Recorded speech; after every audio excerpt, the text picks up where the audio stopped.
Hello friend, સ્વાગત છે તમારું માય સ્ટડી યુટ્યુબ ચેનલમાં. આજે આપણે રેલવે ગ્રુપ ડીના એક્ઝામના લગતા જીકે જીએસના 25 એમસીક્યુ સોલ્વ કરીશું. તો શરૂઆત કરીએ પ્રથમ પ્રશ્નથી. કયા રાજ્યને વનસ્પતિ ઉદ્યાનનું સ્વર્ગ કહેવામાં આવે છે? અરુણાચલ પ્રદેશને, સિક્કિમને, મધ્યપ્રદેશને કે કેરળને? કયા રાજ્યને વનસ્પતિ ઉદ્યાનનું સ્વર્ગ કહેવામાં આવે છે?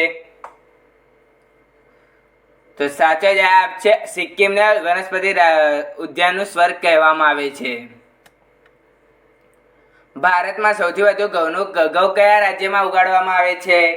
ગુજરાતમાં, પંજાબમાં, ઉત્તર પ્રદેશમાં કે હરિયાણામાં? ભારતમાં સૌથી વધુ ઘઉં કયા રાજ્યમાં ઉગાડવામાં આવે છે? તો સાચો જવાબ છે ઉત્તર પ્રદેશમાં સૌથી વધુ ઘઉં ઉગાડવામાં આવે છે. દ્રોણાચાર્ય પુરસ્કાર આપવાની શરૂઆત ક્યારથી થઈ હતી? 1982માં, 1983માં, 1984માં કે 1985માં? દ્રોણાચાર્ય પુરસ્કાર આપવાની શરૂઆત ક્યારથી થઈ હતી?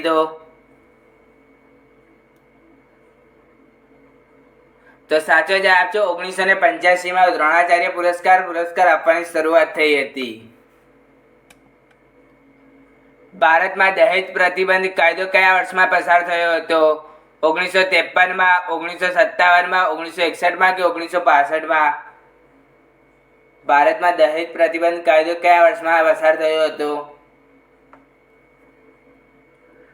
તો સાચો જવાબ છે 1961માં ભારતમાં દહેજ પ્રતિબંધનો કાયદો પસાર થયો હતો.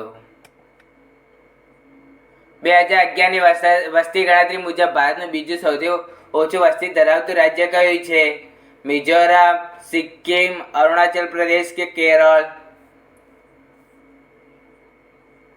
2011ની વસ્તી ગણતરી મુજબ ભારતનું બીજું સૌથી ઓછું વસ્તી ધરાવતું રાજ્ય કયું છે? તો સાચો જવાબ છે મિઝોરમ, જે 2011ની વસ્તી ગણતરીમાં મુજબ ભારતનું બીજું સૌથી ઓછું વસ્તી ધરાવતું રાજ્ય છે. ભારત અને પાકિસ્તાન યુદ્ધ કઈ પંચવર્ષીય યોજના દરમિયાન થયું હતું? ત્રીજી પંચવર્ષીય યોજના, ચોથી પંચવર્ષીય યોજના, પાંચમી પંચવર્ષીય યોજના કે છઠ્ઠી પંચવર્ષીય યોજના? ભારત પાકિસ્તાન યુદ્ધ કઈ પંચવર્ષીય યોજના દરમિયાન થયું હતું? તો સાચો જવાબ છે ચોથી પંચવર્ષીય યોજના દરમિયાન ભારત પાકિસ્તાન યુદ્ધ થયું હતું. ભારતનો બંધારણનો દિવસ ક્યારે ઉજવવામાં આવે છે? 29 જુલાઈના દિવસે, 8 માર્ચના દિવસે, 26 નવેમ્બરના દિવસે કે 8 ઓક્ટોબરના દિવસે? બંધારણ દિવસ ક્યારે ઉજવવામાં આવે છે ભારતમાં? તો સાચો જવાબ છે 26 નવેમ્બરના દિવસે બંધારણ દિવસ ઉજવવામાં આવે છે. અલ નીનો એ કયા દેશના દરિયાઈ કાંઠાના ગરમ સમુદ્રી પ્રવાહના સમાંતરે વિકાસવામાં આપવામાં આવેલું નામ છે? પેરુ, ડેનમાર્ક, બ્રાઝિલ કે સોમાલિયા?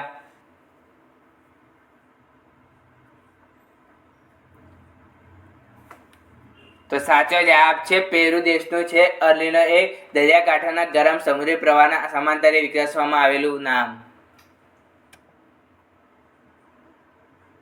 હિન્દુસ્તાન સંગીતના કેટલા પ્રકાર લય છે? 3 પ્રકારના, 4 પ્રકારના કે 5 પ્રકારના કે 7 પ્રકારના? હિન્દુસ્તાની સંગીતમાં કેટલા પ્રકારના લય છે?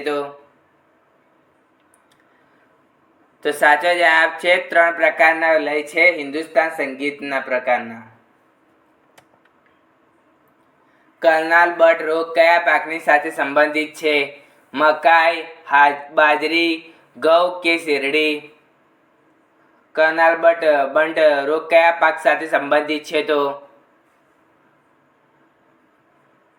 તો સાચો જવાબ છે ઘઉંના પાક સાથે સંબંધિત છે કર્નાલ બટ રોગ. વિશ્વ કલા સંગ્રહનો ભંડાર કોને કહેવામાં આવે છે?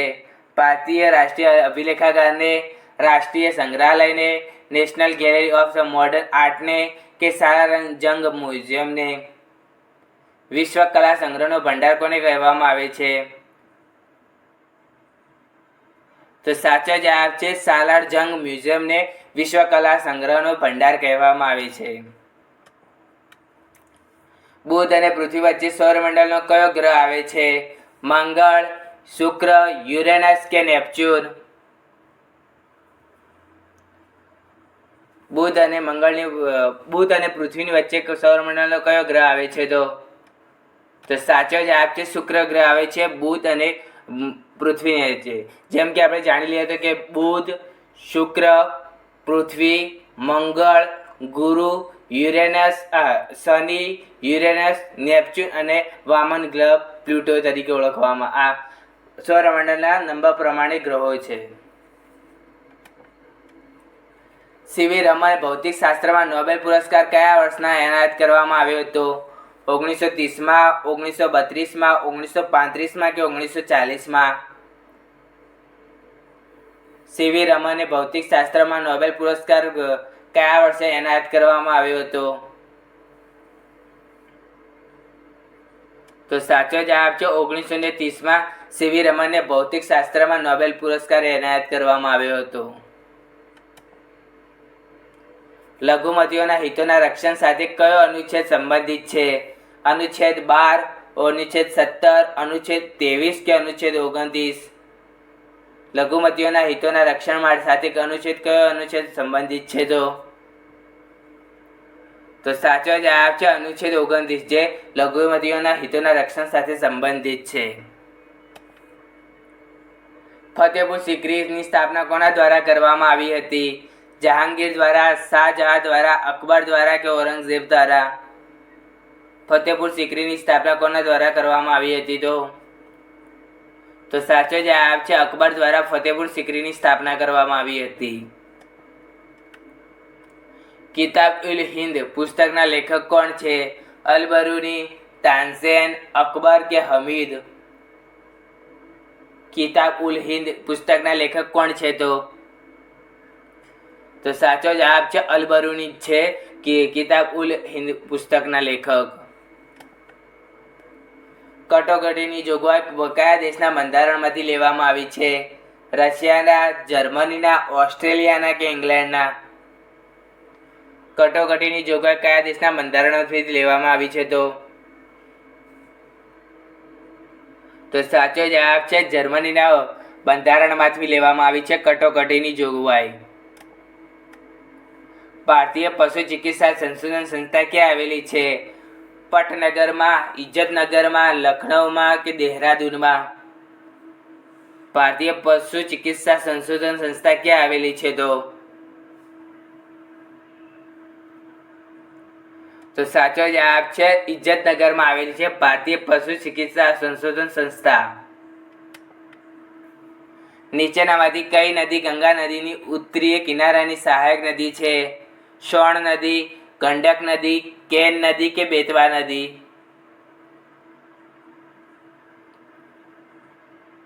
ઉત્તરીય કિનારાથી ગંગા નદીની સહાયક નદી કઈ છે? તો સાચો જવાબ છે ગંડક નદી જે ગંગા નદીને ઉત્તરીય કિનારાથી મળતી સહાયક નદી છે.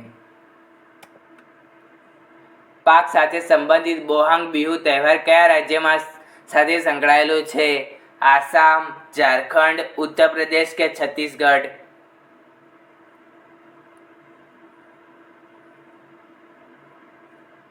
પાક સાથે સંબંધિત બોહાંગ બિહુ તહેવાર કયા રાજ્ય સાથે સંકળાયેલ છે? તો સાચો જવાબ છે આસામ સાથે સંકળાયેલ છે બોહાંગ બિહુ તહેવાર.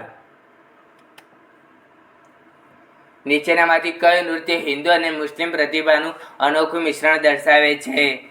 ભરતનાટ્યમ, કથકલી, મણિપુર કે કથક? કયું નૃત્ય હિન્દુ અને મુસ્લિમ પ્રતિભાનું અનોખું મિશ્રણ દર્શાવે છે? તો સાચો જવાબ છે કથક જે હિન્દુ અને મુસ્લિમ પ્રતિભાનું અનોખું મિશ્રણ દર્શાવે છે. નીચેમાંથી કયું વાઘ અભયારણ્ય કર્ણાટકમાં સ્થિત છે? નથી, ભદ્રા, પેંચ, નાગરહોલ કે એક પણ નહીં? કયું વાઘ અભયારણ્ય કર્ણાટકમાં સ્થિત નથી? તો સાચો જવાબ છે પેંચ અભયારણ્ય જે મધ્યપ્રદેશમાં આવેલું છે. ત્યારે ભદ્રા અને નાગરહોલ જે કર્ણાટકમાં આવેલા અભયારણ્યો છે. સેજ પ્રોજેક્ટ કયા બંધ સાથે સંબંધિત છે? સોંગ બંધ, મેથોન બંધ, ધરોઈ ડેમ કે જવાઈ ડેમ? સે પ્રોજેક્ટ કયા બંધ સાથે સંબંધિત છે? તો સાચો જવાબ છે જવાઈ ડેમ સાથે સંબંધિત છે સે પ્રોજેક્ટ. જૂનાગઢના ગિરનાર ટેકરીના કેરીની કઈ જાત માટે પ્રખ્યાત છે? કેસર, દેશરી, તોતાપુરી કે હાફૂસ? જૂનાગઢના ગિરનારની ટેકરીઓની કેરીની કઈ જાત માટે પ્રખ્યાત છે? તો સાચો જવાબ છે કેસર કેરી માટે પ્રખ્યાત છે જૂનાગઢની ગિરનારની ટેકરીઓ. કપિલ મુનિ દ્વારા કયા દર્શનની રચના કરવામાં આવી હતી? પૂર્વ મીમાંસા, ઉત્તર મીમાંસા, સંખ્યા દર્શન કે ન્યાય દર્શન? કપિલ મુનિ દ્વારા કયા દર્શનની રચના કરવામાં આવી હતી? તો સાચો જવાબ છે સંખ્યા દર્શનની સ્થાપના કરવામાં આવી હતી કપિલ મુનિ દ્વારા. ફ્રેન્ડ, તમને અમારો વિડીયો ગમ્યો હોય તો લાઈક, શેર અને સબસ્ક્રાઈબ કરો. મળેલા એક જવાબ. બાય.